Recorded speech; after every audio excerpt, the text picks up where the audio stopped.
Hey everybody, today's video is called The Dividing Line.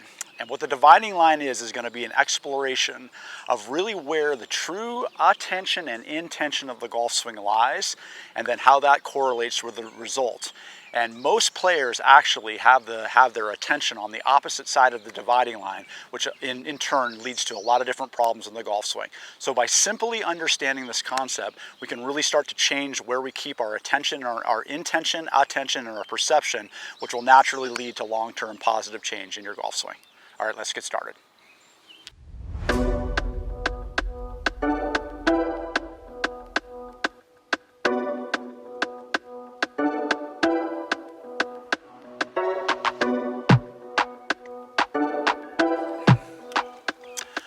Okay, what I've set up here is two aim sticks. I got my basic target line, and then I've got a ball position line, but instead of putting it on the ground, it's actually straight up and down to give you a very, very clear understanding of what I'm going to call the dividing line.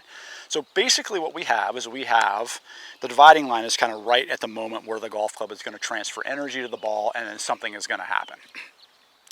The problem that we have as golfers is that we tend to get our attention too much on this side of the dividing line, the result side, and we don't have enough understanding of where that attention needs to exist on this side.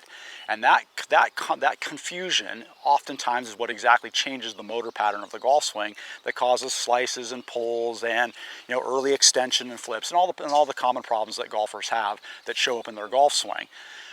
If we can get a clear understanding of where we need to keep our attention on this side of the dividing line and what the true task of the golf swing is, then we can start to correlate the result that actually happens. And this seems like it's going to be a very simple concept, but it's actually quite difficult because it's very hard for our mind to stay engaged in the present, to really understand the task itself without being polluted by what might happen. And in fact, oftentimes it's more the worry and the fear of the golf shot that really kind of changes us. But for instance, a very, very typical thing that would happen is if I'm much more focused on this side of the dividing line, the result side, is that it will infect my backswing. I won't turn as much, I won't open up as much. I'll start to try to get ahead of the swing, and I'll start trying to use the shaft as a lever to try to create all the things on this side. Whereas if I'm really locking into really clean ball striking, I'm actually going to be much more interested in the relationship between getting the club head to the golf ball in the most efficient way possible, which then is going to create a reaction or an interaction that is going to have a result. The better you get at golf, the more you understand this side of the movement and the less that you worry about this side. If you stay connected too much on this side, then most of the problems are going to continue to plague you that you have. So in the next segment of the video, I'm going to change the camera angle here, and we're going to kind of look from a down the line perspective on what actually needs to happen and where some things we can do to really kind of deepen our awareness on the true task of the golf swing on this side of the dividing line. So from a down the line perspective for most golfers, when their attention is on the wrong side or on the target side of the dividing line, here are the things that typically show up. Typically, if the player is more interested in where the ball is going to go or what's going to happen, their backswing shortens up, and then they have a lot more of a tendency to try to get ahead of the golf shot.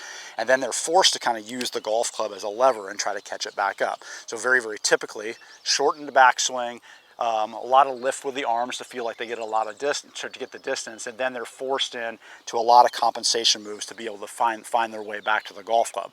And oftentimes it just doesn't happen. It just doesn't work out. But when a player has a true understanding of the golf swing, which is no longer to try to force the swing in the direction of the target, but to actually learn to either reach, touch, or throw the club head in the direction of the target line, or we'll just say simply right now at the golf ball, that changes the way things work, and that changes where the attention really needs to stay. So what we need to really learn more about as golfers is not what the ball's going to do. That stuff's fairly easy to figure out. Club path, and club face, and angle of attack can pretty much solve most of the direction problems with the understanding. But it's what affects those things is exactly the intention of the golf swing. So instead of feeling like, hey, I've got to get the golf club back on the inside, well, if I just change my intention, I understand that my attention needs to be in this part of the dividing line, and I see it as a different movement, well, that changes everything. So if I was going to throw the golf club at the ball, I wouldn't do this. This isn't going to work very well, okay? If I really wanted to get that thing going in that direction, throwing it at the golf ball, well, I'm going to really open my body up like this. And now all of a sudden I have access to a path that's actually very productive in striking a golf ball that way. In essence, if you understand that if you can keep your attention and you understand the intention of the golf swing, which again is to throw the club in the direction of the target line, it just simply changes the way that your body actually functions. It's from that understanding is where the correlation of ball flight starts. So I'm ardently against having players try to fix ball flights if they really don't understand the intention of the perception of the golf swing. That's where we want to start.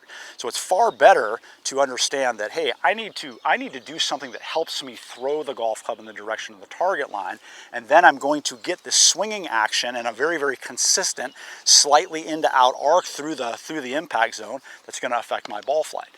So in the next segment of the videos, I'm going to give you a couple exercises that you can do to really start to get your attention going in the right spot and start to let your perception and your intention drive the bus for learning your golf swing, as opposed to trying to fix individual kind of parts and issues. Now that we have an understanding of what the dividing line is and actually where the pure and true intention and where the attention of the golf swing needs to stay, well, what do you do about it to make it more of a real life experience? And that's where this exercise comes in.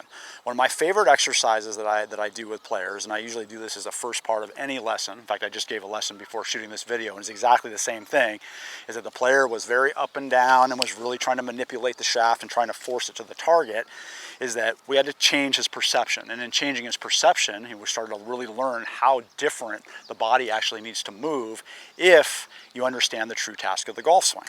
So again, if the true task of the golf swing is to reach, touch, or throw the club head in the direction of the ball, that changes the task of that changes the way the body intuitively needs to move.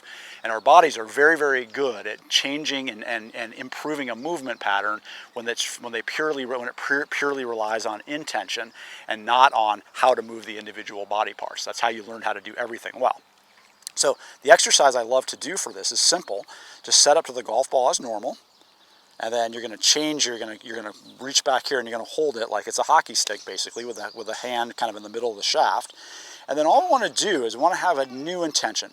What would it be like to reach the club as far away from the ball? Okay, so I'm trying to get it up here and back away from the golf ball. I'm not trying to go as far as I can this way, away from the ball.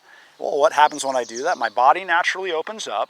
And then now, if I wanted to just efficiently reach back to the golf ball to touch it, not to push it to the target, that's the easiest move back down. And this starts to set a very, very natural template for movement. So when one has that understanding, oh, that's the intention of the golf swing, it changes where your attention has to be. Built into that is, when I do that and I hold it like a regular golf club, well, that final phase of the movement is going to be a really fast, quote-unquote, swinging type motion that happens for free and will then create the actual result of the golf shot. So if I am trying to hit the golf ball and make it go to the target, a lot of my intention starts to change in the middle part of the swing. That will change the path of the golf club. So if you can do this exercise and really get that picture of, okay, that's what it's like, and I can work that back here, okay, that's what it's like, then when you hit golf shots, it's just a matter of understanding that basic intention is that if I allow myself to keep my attention in this area and I understand where it's going to go, I'm going to start to really change the way that I perceive the golf swing. Then I can start to correlate the actual results. So the challenge of the golf swing ultimately is, if you're always attached to what the ball flight is, where it's going to go, and there's a lot of concern on that side, it really infects where the true intention of the golf swing is, which really exists over here. If I can really get an intimate understanding of what it's like to really deliver the golf club in a reach or a throw and a touch in the direction of the target line, I then can learn the correlating ball flights, and that's exactly the path to playing better golf. All right, hope you guys enjoyed that. We'll see you next time.